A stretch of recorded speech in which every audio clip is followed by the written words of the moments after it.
Está caliente. Qué raro, me lo hice hace rato. Hola, soy Alaska y bienvenidos a un nuevo video. Lo sé, me veo medio darketa vestida así, encima con los labios oscuros, pero bueno. Sé que estamos en una parte distinta donde suelo grabar, pero hoy quería que el video fuera más casual, más chill y no es tan personal como suelen ser los videos donde me pongo intensa y les cuento un poco sobre mi vida. Además, vamos a hablar de libros. Sin embargo, no es... En fin...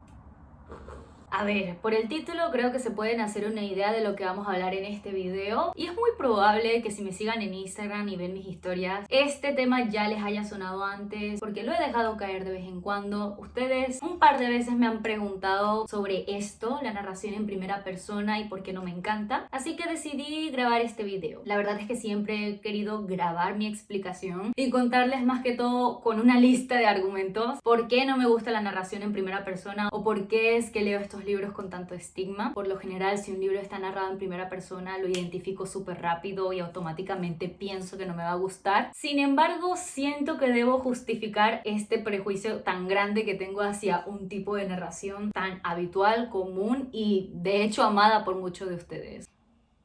Antes de empezar, tengo que contarles primero, por si ustedes no tienen ni idea, aunque yo la verdad siento que sí saben, qué significa que un libro esté narrado en primera persona o cuál es la diferencia entre un libro narrado en primera, segunda o tercera persona. La narración de un libro es la manera en la que está contado, ¿ok?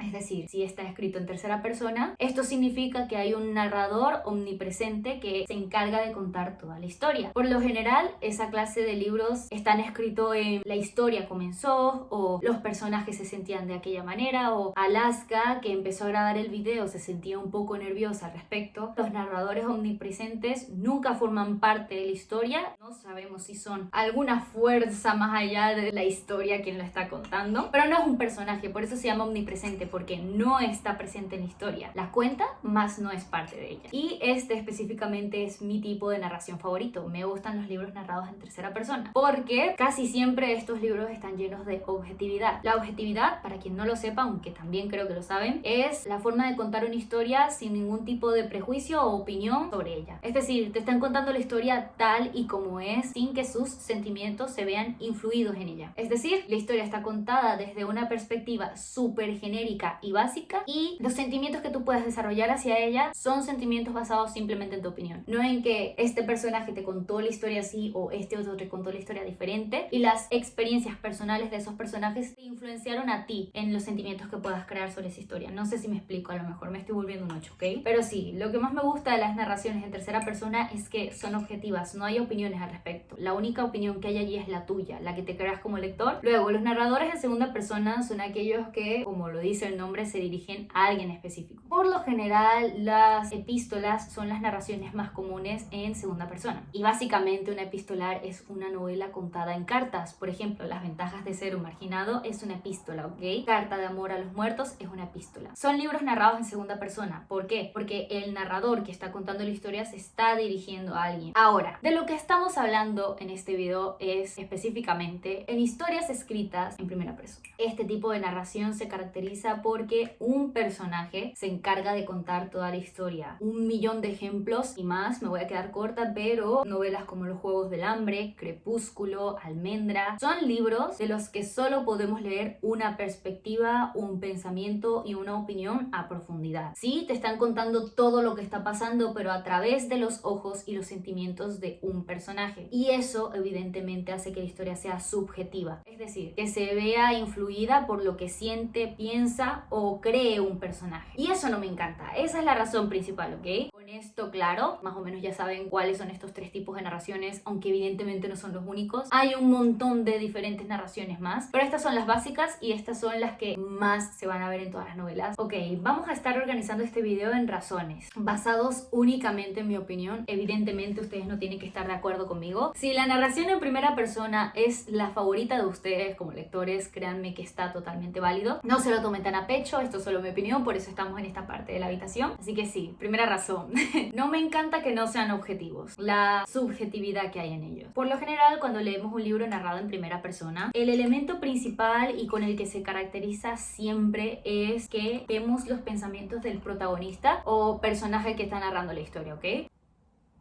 Cuando solo podemos ver una historia que involucra a un montón de gente contada por una sola persona, evidentemente allí van a haber cosas que se nos excluyen, no nos están contando la historia del todo y puede que la historia ni siquiera esté completa. Es por esto que libros como Divergente, 50 sombras de Grey, incluso Los Juegos del Hambre, pueden ser contada la misma historia 20 veces por distintos personajes, porque al ser una historia contada desde el punto de vista de un personaje, eso quiere decir que esa misma historia tiene 3 versiones diferentes de ella, y eso es lo que pasa con novelas narradas en primera persona. No me encanta la subjetividad que hay en ella, porque siento que lo que siente esa persona que me está contando la historia se me va a trasladar a mí, y yo como persona independiente quiero crearme mi propia opinión de, por ejemplo, un personaje que le cae mal al protagonista. Y sí, él te va a contar la historia de por qué te cae mal, y probablemente te caiga a ti mal también, pero siento que no es objetivo, porque no te están contando la historia desde el punto de vista del otro personaje, o no te lo está contando un tercero que no tiene nada que ver con la historia. Segunda razón, que se omitan detalles. Evidentemente, cuando un libro está narrado en primera persona, eso quiere decir que solo la mente del protagonista es la que nos va a proveer la historia al lector. Si la mente del protagonista no es una confiable, eso quiere decir que nos estén contando probablemente una mentira, una cuarta parte de lo que es la historia en realidad. Sé que no tiene sentido ahora lo que les estoy contando si nunca se han visto estafados por el propio narrador de la historia.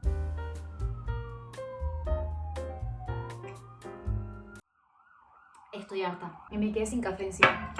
Ya me han pasado en 2 ocasiones en que el narrador en primera persona me estaba engañando a mí como lectora y no puedo. En general, es más probable que un narrador individual en primera persona te engañe más que lo haría un narrador en tercera persona, creo yo. Luego, esta razón es muy personal, ¿ok? A lo mejor puede que ni estén de acuerdo conmigo, pero cuando el libro está narrado por el protagonista de la historia, no tiene que ser ni el protagonista, por el amigo del protagonista o un personaje en específico del que podemos leer sus pensamientos, por lo general casi siempre hace que me caiga mal. A ver, si voy a pasar probablemente 200, 300, 400 páginas leyendo solo un punto de vista y conociendo a fondo una persona hasta el final, es muy probable que conozca sus principios, su filosofía, cómo piensa, cómo siente y cómo actúa en la vida. Ese tipo de personajes al final del libro me terminan cayendo mal. Ejemplos de estos son Bella de Crepúsculo, Nora de Hush Hush. Leer tanto sus pensamientos terminó haciendo que creyera que era una idiota y por eso no me gustó. Lo mismo me pasó con Anhelo, y es que los pensamientos de una persona pueden verse muy delimitados a la hora de contar una historia si no es alguien que esté dispuesta a contarla bien. Entonces no me encanta estar siempre metida en la mente de una persona, porque eso va a hacer que me termine cayendo mal al final. Ahora, para cambiar de negatividad, porque tampoco quiero que este video sea todo de cosas que no me gustan, quiero cerrarlo dándoles recomendaciones, porque obviamente he leído muchos libros en mi vida y me ha tocado leer libros narrados en primera persona geniales, que se han vuelto de mis favoritos y que de hecho los amo. Uno de ellos obviamente es Mil veces hasta siempre de John Green, mi libro favorito de toda la historia, pero vamos, como ese hay muchos. Si decido quedarme o Hecha de estrellas son grandes ejemplos de este. Libros narrados en primera persona que tienen protagonistas tanto femeninas como masculinos en ellas y que simplemente tienen narradores perfectos, que a pesar de no tener toda la información y obviamente tener una narrativa subjetiva sesgada por sus sentimientos, no me importa mucho porque la historia es tan completa y la narración no es tan relevante para el desarrollo de esta, que me termina gustando. En especial Hecha de estrellas siento que hace un gran trabajo de narración porque te puedes sentir muy identificada y empatizar perfectamente con Mara, que es la narradora de la historia. Esas son 2 altas recomendaciones. Luego, más recientemente saben que terminé de leer Almendra y de él les hablaré en el resumen de lecturas de septiembre, pero es un libro al que le puse 4 estrellas y que es narrado desde el punto de vista del protagonista, un niño que no tiene sentimientos y que va a contarnos su vida tratando de sobrellevar esta condición. La narración, a pesar de que él empieza siendo un niño a la hora de contarla, siento que no me sesgó tanto y no influyó al 100% sobre mi opinión en la historia. Además, el protagonista no tiene sentimientos y eso se nota muchísimo en el libro, cosa que es curiosa porque solamente podemos darnos cuenta de esas cosas si el protagonista es el narrador de la historia. Pero sí, un libro narrado en primera persona que me encantó es ese, Almendra. Ahora, si nos vamos a un lado más problemático de toda toda esta narrativa, Lolita definitivamente es uno de los claros ejemplos de cómo los libros en primera persona pueden engañar al lector simplemente por tener cierto tipo de pluma o estilo de escritura que termina manipulando e influyendo un poco los sentimientos del lector para que engañarnos. Vladimir Nabokov describió de manera magistral cómo es que un hombre de 40 años se termina enamorando de una niña de 12, creo, y convence al lector profundamente que los sentimientos de este hombre son válidos y que él quiere de verdad a esta niña. Muchas personas se han visto influidas por esta narración. Es Humbert Humbert quien cuenta la historia de su vida estando en la cárcel hacia el lector, evidentemente tratando de probar su inocencia con respecto a todo lo que pasó con Lolita. Y la verdad este es un claro ejemplo de cómo el nivel de escritura que puede tener un libro narrado en primera persona puede convencer al lector de que la historia es de cierta manera simplemente porque nos estamos centrando en los pensamientos de esta persona, pero evidentemente nunca vamos a saber la verdad de la historia si no la vemos contada por la otra parte de ella, que es Lolita. En fin, las narraciones en primera persona son muy profundas y darían para un video de media hora probablemente. Hay muchos libros más en primera persona que me encantan, pero justo ahora que acabo de grabar este video sin ningún tipo de preparación e improvisadamente me salieron estas. Hay muchos ejemplos más problemáticos que Lolita sobre cómo la narración en primera persona puede sesgar al lector y llevarlo a creer o interpretar una historia totalmente diferente a la que quería reflejar el autor. Eso era lo que les quería contar en este video. ¿Por qué la narración en primera persona no me encanta? Y creo que nunca voy a cambiar eso a pesar de que mi libro favorito de todos los tiempos esté narrado en primera persona. Mil veces hasta siempre, by the way, no tendría sentido si lo contara una tercera persona. De hecho, la característica principal de Turtles All the Way Down es entrar en la mente de Asa y entenderla. Así que no me voy a poner más profunda en eso. Podría también hacer un video de solo Mil veces hasta siempre y sería de media hora también. Pero en fin, creo que eso era lo que les quería contar el día de hoy. Sin ningún tipo de preparación ni nada. Espero que me entiendan. Y me cuenten en los comentarios si las narraciones en primera persona son sus favoritas y por qué. Porque quiero saber sus opiniones. Obviamente sé que hay ciertos libros que tienen que ser narrados en primera persona porque la historia depende de los pensamientos del protagonista, como les conté antes, Mil veces hasta siempre. No estoy haciendo para nada menos este tipo de narración y es una de las más típicas y fáciles de hacer hoy en día. Entonces créanme, no tengo nada en contra de las narraciones en primera persona, pero de las tres que les conté anteriormente al principio del video, obviamente debo admitir que mi menos favorita es la de en primera persona. Siempre que veo que está narrado en primera persona, voy predispuesta a que el libro me guste menos. Entonces, sí, muchas gracias por entender, por ver el video y si es primera vez que me ven aquí en YouTube, no olviden suscribirse y activar la campanita para que YouTube les avise cada vez que yo subo un nuevo video. No olviden también que aquí abajo del video en la descripción les dejo todas mis redes sociales. Síganme en especial en Instagram porque todas estas cosas las dejo caer en Instagram. Les cuento un poquito sobre lo que tengo planeado aquí en YouTube y evidentemente allí les actualizo todo el tiempo sobre los libros que estoy leyendo. En especial deberían seguirme en Goodreads porque ahí pueden ver todo con respecto a mi ritmo de lectura y el avance que estoy haciendo con los libros. También me pueden seguir en Twitter, que allí soy menos lectora y más fangirl. Ahí me pueden conocer a profundidad sobre las cosas que me gustan. Y me pueden seguir en TikTok, donde soy menos activa pero mucho más graciosa. Y sí, muchísimas gracias por dedicarme estos minutos de su tiempo, que sé que son súper valiosos. Espero que les haya gustado el video. Y de verdad quiero saber las razones de las que les gusten las narraciones en primera persona. Yo los leo y quiero que sepan que su opinión es totalmente válida como la mía. Y nada, espero verlos la semana que viene en la próxima. ¡Adiós!